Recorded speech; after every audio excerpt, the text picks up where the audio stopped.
छत्तीसगढ़ की राजधानी रायपुर में 6 अप्रैल को विराट ज्योतिष सम्मेलन होने वाला है। ये सम्मेलन खारून नदी के तट में स्थित महाकाल मंदिर में होने वाला है। आइए इस पर सीधा बात करते हैं प्रिय शरण त्रिपाठी जी से। सबसे पहले कार्यक्रम के बारे में बताइए। देखिए, कार्यक्रम तो ये सवेरे 10 बजे से ज्योतिष का कार्यक्रम शुरू होगा। इस कार्यक्रम के मुख्य अतिथि भगवान महाकाल हैं, तो इसलिए सबसे पहले महाकाल की आरती होगी। जितने भी गुणीजन हैं उनमें सूक्ष्म रूप से भगवान महाकाल की पूजा, उनका मान होगा। फिर उनकी अनुमति से फिर उद्बोधन, ज्ञानियों के उद्बोधन तैयार होते होंगे।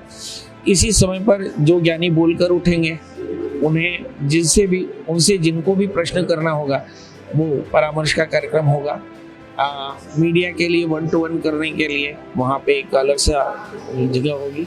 वहाँ पर जो अतिथि आएंगे, उन्हें जो ज्ञानी अतिथि आएंगे, उनको एक तरफ सम्मान पत्र दिया जाएगा और उसके बाद भोजन की प्रक्रिया धीरे से चालू रहेगी। तो एक तरफ लोग खाना खाते रहेंगे क्योंकि कैंपस एक है, बड़े बड़े स्पीकर्स लगे होंगे, तो लोग उद्बोधन भी सुनते होंगे, लोग कंसल्टेंसी भी करते होंगे, लोग अपनी कुंडलियाँ भी बनाते होंगे। तो यहाँ कुंडली बनाने से लेकर भोजन सब कुछ निःशुल्क है, वहाँ एक पैसा भी आपको देना नहीं। वो ऐसा एक सुंदर सा कार्यक्रम है और ये महाकाल की कोशिश है, महाकाल धाम की कोशिश है।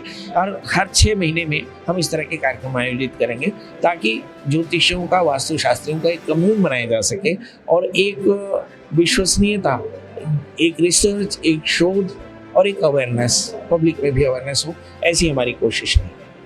इस कार्यक्रम का मोटो क्या है और इससे आप लोगों को क्या संदेश देना चाहते हैं?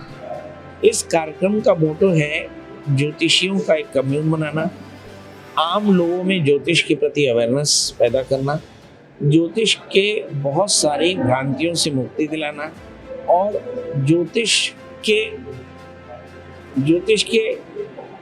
लिए लगातार रिसर्च की परिस्थितियां पैदा करना और रिसर्च किए हुए शोधों को एक दूसरे को शेयर करना, ये हमारा मुख्य उद्देश्य है। ये निरंतर जारी रहेगा और ये लोक हित में लगातार हम कोशिश करते रहेंगे कि जो भारतीय सनातन का वेदांग है, जो ज्योतिष है, जो लॉर्ड मैकाले के बाद एक तरह से अस्पृश्य जैसा हो गया था, अब हमारी कोशिश ये है कि जैसे लोग आयुर्वेद के बारे में थोड़ा सा अवेयर हो रहे हैं, ऐसे हम चाहते हैं कि ज्योतिष के बारे में भी अवेयर हो और शुद्ध ज्योतिष और ज्योतिष का फर्क लोग समझ सकें कि हमारा भारतीय सनातन ज्योतिष क्या है और उन सनातन ज्योतिषियों से ही हम परामर्श क्यों लें, हम इस पर भी चर्चा करेंगे। ज्योतिष की बात हो रही है, ज्योतिष अपने आप में एक विज्ञान है। कई लोग कहते हैं कि जहाँ विज्ञान खत्म होता है वहाँ से ज्योतिष विज्ञान चालू होता है, पर इस विज्ञान और अंधविश्वास में अंतर क्या है? क्योंकि देखने को मिलता है कि किसी की कुंडली में कुछ दोष है तो उसकी शादी कुत्ते से करवा दी जाती है, मंगल दोष होता है तो कुत्ते से शादी करवा दी जाती है, पेड़ से शादी करवा दी जाती है। तो ये अंधविश्वास क्यों फैल रहा है समाज में? देखिए, क्या होता है, जब कभी भी कोई परेशान होता है तो वो भागता है समाधान की ओर। जैसे मसलन मेरे पिताजी को अटैक आया तो एक तरफ तो मैं डॉक्टर के पास गया, डॉक्टर ने उनको इंटेंसिव केयर पे रख लिया। अब मेरा मन अभी भी व्यथित है कि मैं कुछ पिताजी के लिए करूं, तो वहाँ जो भी सामने मुझे उपलब्ध होता है मैं उससे पूछता हूँ, भाई अभी क्या? अभी वो जो समाधान बताता है वो मैं करता हूँ। असल में जो हमारे यहाँ पे परिस्थिति, जो ज्योतिष है, वो असल में परेशानियों के समाधान की बात करता है और इसलिए बहुत सारे समाधान करने वाले लोग हैं। अब सवाल यह है कि उन समाधान देने वालों के अंदर में कुछ तो शास्त्रज्ञ है और कुछ शास्त्र नहीं भी जानते होंगे, या कुछ नई नीतियां या नया कोई पद्धति या नई कोई बात, कोई हरी चटनी की बात करता है, कोई बेलपत्र की बात करता है, कोई एक लोटा जल की बात करता है। ये समाधान के विधान है, पर ये शास्त्रीय नहीं है, ये शास्त्रीय नहीं है। आप बोल रहे हैं, आपको मैं थोड़ी देर के लिए रोकना चाहूंगा, आप बोल रहे हैं कि ये समाधान के विधान है लेकिन शास्त्रीय नहीं है, और बिल्कुल सही बात बोल रहे हैं, क्योंकि महाभारत रामायण में इस तरीके के प्रसंग नहीं देखने को मिलते। अगर शिवलिंग में जल चढ़ाने से चीजें ठीक हो जाती तो ना रामायण हुई होती ना महाभारत हुई थी। रावण तो खुद एक प्रखर पंडित था। तो फिर प्रश्न ये उठता है कि ज्योतिष अपने आप में ही विज्ञान है। जब इस तरीके के समाधान दिए जा रहे तो वो समाधान होते क्यों नहीं है, प्रॉब्लम्स फिर क्यों क्रिएट हो रही हैं? देखिए, हमारे यहाँ पे दवा खाने के बाद लोग स्वस्थ होते हैं। हमारे यहाँ पे समाधान बिल्कुल साफ है। क्या हम भगवान के नाम का जाप करें, दान करें, स्वाध्याय करें, यज्ञ करें और सत्संग करें, ये 5 समाधान है शास्त्र के द्वारा। अब इसके अलावा 6वां 7वां 8वां कोई विधान हो तो वो समाधान कैसे होगा? जो समाधान नहीं है वो समाधान देगा कैसे? हमारे यहाँ पे यदि किसी बच्चे को विवाह में व्यवधान है तो अर्क विवाह और कुंभ विवाह कबियत कही जाती है। अगर शास्त्रज्ञ विधान से कुंभ विवाह अर्क विवाह करावे तो समाधान मिलेगा। अब सवाल ये है कि किसी ने शॉर्टकट में भीड़ इकट्ठी करने के लिए कह दिया हो कि भाई एक लोटा जल चढ़ा दो, चढ़ा दिया। भाई मैं तो कहता हूँ कि एक लोटा जल सब समस्या का हल होता तो राम जी की सीता को तो रावण लौटा दिया होता, क्योंकि भगवान ने तो रामेश्वरम की स्थापना की थी। हाँ, फिर भगवान कृष्ण ने अर्जुन को उपदेश गीता का क्यों किया? कर्मण्येवाधिकार अस्ते मा फलेषु कदाचन, कर्मयोग की स्थापना क्यों की? जो ये 18 अध्याय लिखे और इसको प्रस्थानत्रय ग्रंथ का ब्रह्मसूत्र उपनिषद इत्यादि बने, हमारे यहाँ भारतीय खड़दर्शन बना, मुझे ऐसा लगता है ये असल में अवेयरनेस की कमी है। कोई खड़े होकर के महाराज जी से पूछ देवे तो शायद इस तरह की बातें खत्म हो जाए, पर इसके लिए करना होगा। ये हमारा धर्म है, हम सनातनी हैं, हम वैदिक हैं, हमें ही करना होगा। हमें अच्छाइयों को उभारना होगा और बुराइयों के लिए हम विमर्श करेंगे, हम उनसे चर्चा करेंगे। आपके माध्यम से ये बात कही ही जा रही है ना कि बात ठीक नहीं है। आप सोचिए कि अगर बच्चों ने इसी तरह से सीख लिया, एक लोटा लेकर के भगवान शंकर के पीछे पड़ गए और पढ़ना लिखना छोड़ दिया, तो आप समझ सकते हैं कि इस देश में जो लोग IITs और IIMs में से पढ़ निकल करके जो विदेशों में राज कर रहे हैं, उनकी स्थिति क्या होगी? फिर सरकारें कैसे चलेंगी? देश का विकास कैसे होगा? देखिए, धर्म के साथ में विज्ञान का विकास एक जैसा होना चाहिए। धर्म कभी भी विज्ञान के अविकास की चर्चा नहीं करता। हाँ, धर्मात् संजायते अर्थः, आप धर्म से विकास करें, धर्म के साथ विज्ञान का विकास करें। मगर ऐसा कोई शॉर्टकट ना समाज में निकले जिससे बच्चों में मेहनत करने की जो आदत है वो कम हो जाए, बच्चे सत्संस्कार से बाहर ना हो जाए। इस बात का हमें विशेष ध्यान रखना होगा। आप बोल रहे हैं कि शास्त्रों के आधार पर समाधान होगा, जो बताई जाएगी प्रक्रिया, तो उसके बाद समाधान होगा। चलिए मैं आपसे एक और सवाल करता हूँ। शास्त्रों के आधार पर मुहूर्त निकाले जाते हैं, तारों की गणना की जाती है, मुहूर्त के हिसाब से शादियाँ होती हैं, 36 गुण मिलाए जाते हैं, इसके बाद भी शादियाँ क्यों टूट जाती है, अरेंज मैरिजेस जो होती है? अभी एक प्रश्न मैं आपसे पूछता हूँ, क्या आप किसी डॉक्टर के पास जाते हैं तो क्या दवा रिएक्ट करती है कि नहीं? कोरोना के वैक्सीन से क्या सब 100% लोग बच गए थे क्या? नहीं ना।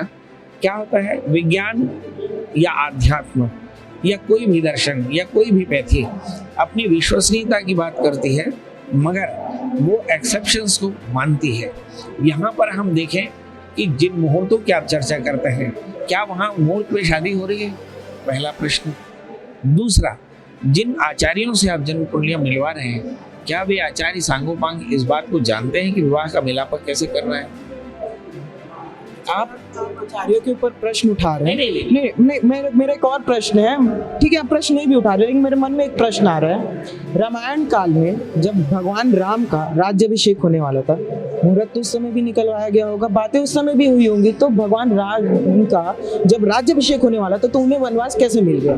बस इसी एक बात के लिए आपको खूब शास्त्र पढ़ना चाहिए, है ना। हमारे यहाँ लिखा है कि यदैव जयते श्रद्धा पात्रम संप्राप्यते यदा। बहुत एक छोटा सा एक स्लोगन आपके अक्षर सुना होगा, शुभस्य शीघ्रम।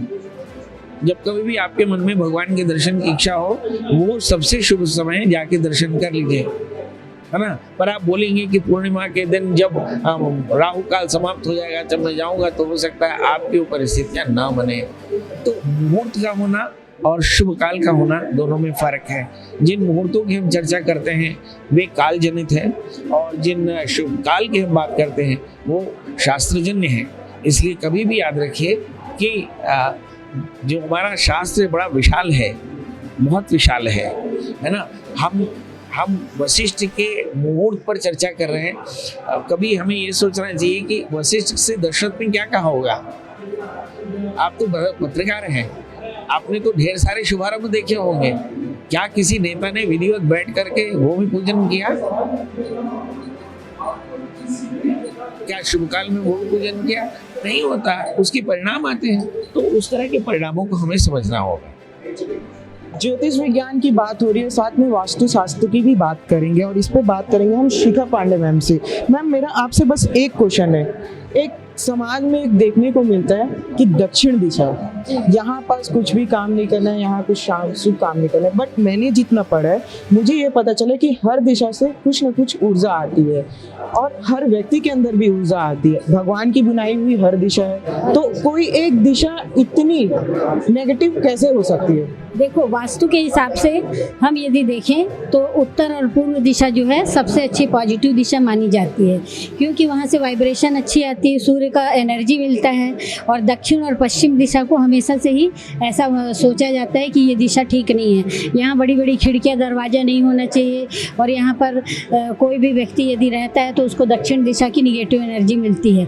पर मैं ऐसा नहीं मानती हूँ। फिर भी कुछ चीज़ें ऐसी हैं, जैसे कुंडली, एस्ट्रो और वास्तु को देखा जाए, दोनों को मिलाकर देखा जाए तो कुंडली में यदि दोष है, जैसे मेष लग्न की कुंडली है, ठीक है, मेष लग्न में 7वां जो होता है वहाँ शुक्र का वास होता है, और यदि तुला लग्न देखेंगे वहाँ मंगल अकारक होता है, उसको दक्षिण दिशा के घर में नहीं रहना चाहिए। परंतु कई बार ऐसा देखा गया है कि दक्षिण दिशा का जो दुकान रहता है वो बहुत फलित होता है। वहाँ पर यदि कोई व्यक्ति कुछ काम करना चाहता है, कोई बिजनेस करना चाहता है, तो वहाँ पर उसके लिए बहुत अच्छा होता है। और यदि मकर लग्न है और कुंभ लग्न है तो इनके लिए पश्चिम दिशा अच्छी रहती है, तो ये शनि की दिशा हो गई, ये भी उसके लिए शुभ होगी।